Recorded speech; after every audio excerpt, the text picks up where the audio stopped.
जनवरी 2024 Udaipur police की special task force 40 साल के राहुल राज चतुर्वेदी को अरेस्ट करती है। राहुल राज पर इलीगल आर्म रखने, उसे बेचने का आरोप होता है। पर पुलिस के पूछताछ से जो बातें सामने आती है वो जानकर पुलिस के पैरों तले जमीन खिसक जाती है। 4 साल पहले अपने ही लिव इन गर्लफ्रेंड के मर्डर करता है। 2 साल बाद उसकी बॉडी जलाता है। उसके बची हुई हड्डियों को पीसकर पाउडर बनाकर नदी में बहा देता है। पर क्यों?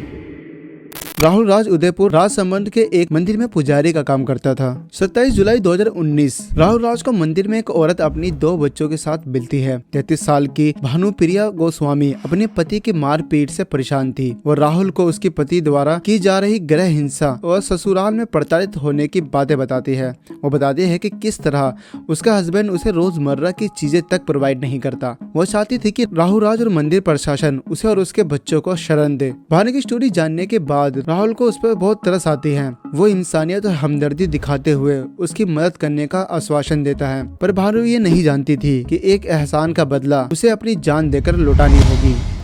भानु अब लगातार राहुल से मिलने मंदिर आने लगी। वो दोनों अच्छे दोस्त भी बन जाते हैं। ये दोस्ती इतनी बढ़ती है कि भानु अपने हस्बैंड को डिवोर्स तक दे देती है और अपने बच्चों को छोड़कर राहुल के साथ ही लिव इन में रहने लगती है। राहुल और भानु पास की एक मकान में रूम किराए पर लेते हैं और अपनी नई जिंदगी की शुरुआत करते हैं। 1 साल तक तो सब ठीक रहता है, पर इसके बाद हर छोटी छोटी बातों पर दोनों में आर्ग्यूमेंट और बहस होने लगता है। छोटी छोटी नोक झोंक से दोनों के मन में एक दूसरे के लिए गुस्सा बढ़ने लगता है। इसी दौरान भानु को मिर्गी के दौरे भी पड़ने लगते हैं, जिससे वो और ज्यादा हिंसक और चिड़चिड़ी हो जाती है। 12 मई 2020 राहुल भानु को रात को खाना बनाने के लिए कहता है, जिस पर एज यूजुअल दोनों में बहस छिड़ जाती है। राहुल को बहुत गुस्सा आता है और ना जाने कब राहुल का ये गुस्सा एक शैतानी रूप ले लेता है। राहुल पास ही पड़े एक क्रिकेट बैट को उठाता है और तेजी से उसे भानु के सर पर मार देता है।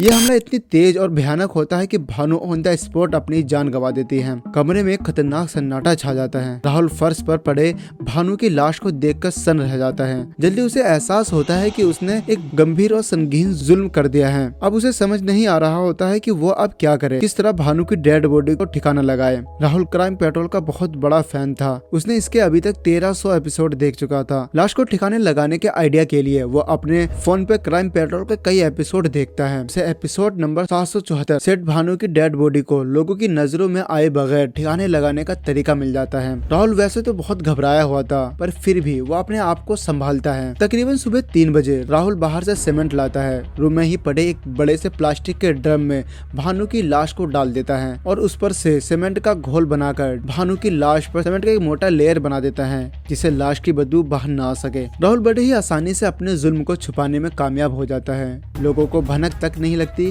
कि उनके ही बीच रह रहा ये एक शख्स इतना खतरनाक वारदात को अंजाम दे चुका है। राहुल बिना किसी डर के अपनी जिंदगी को पहले की तरह जीने लगता है। लगभग 2 साल गुजर जाते हैं। इसी दौरान भानु की एक महिला रिश्तेदार पुलिस को भानु के लापता होने की शिकायत करती है, पर पुलिस को किसी तरह का कोई भी लिंक न मिलने के कारण केस को क्लोज कर दिया जाता है।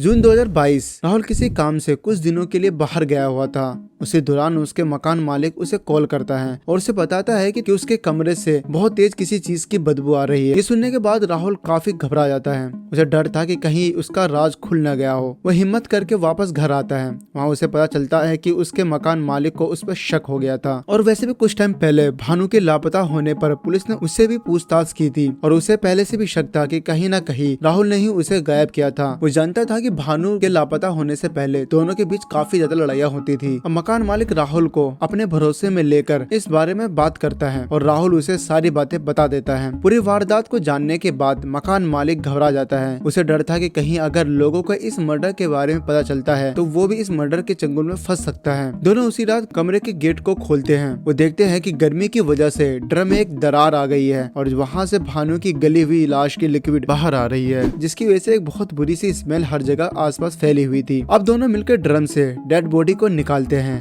और लाश को वहीं उसी कमरे में जला देते हैं। इस नापाक जुल्म के सभी निशानियों को मिटाने के लिए राहुल बची हुई लाश की हड्डियों का पाउडर बनाता है और उसे पास के एक नदी में बहा देता है। जनवरी 2024 को उदयपुर पुलिस को एक टिप मिलती है, जिसमें इलीगल हथियारों की डील की खबर दी जाती है। पुलिस की एक स्पेशल टास्क फोर्स उसी एरिया के एक चेक पोस्ट पर राहुल राज को एक अनलाइसेंस पिस्टल के साथ पकड़ती है। उस समय पुलिस को जरा से भी भनक नहीं था कि आर्म एक्ट की एक गिरफ्तारी 4 साल पहले की एक खौफनाक मर्डर की दास्तान साथ लेकर आएगी। इसके बाद पुलिस को राहुल के कमरे से ब्लड, हेयर और बोन सैंपल मिलते हैं, जिसकी इन्वेस्टिगेशन फोरेंसिक टीम अभी भी कर रही है। मकान मालिक को भी मर्डर के एविडेंस छुपाने के लिए अरेस्ट कर लिया गया है। अब ये देखना बाकी है कि राहुल राज के द्वारा बताया गया इस पूरी स्टोरी में कितनी सच्चाई है। फिलहाल अभी भी पुलिस की इन्वेस्टिगेशन जारी है। आपकी इस स्टोरी के बारे में क्या राय है, प्लीज कमेंट करके हमें जरूर बताएं और इस वीडियो को लाइक और शेयर जरूर करें। और ऐसे ही वीडियोस के लिए प्लीज इस चैनल को जरूर सब्सक्राइब करें। तो मिलते हैं नेक्स्ट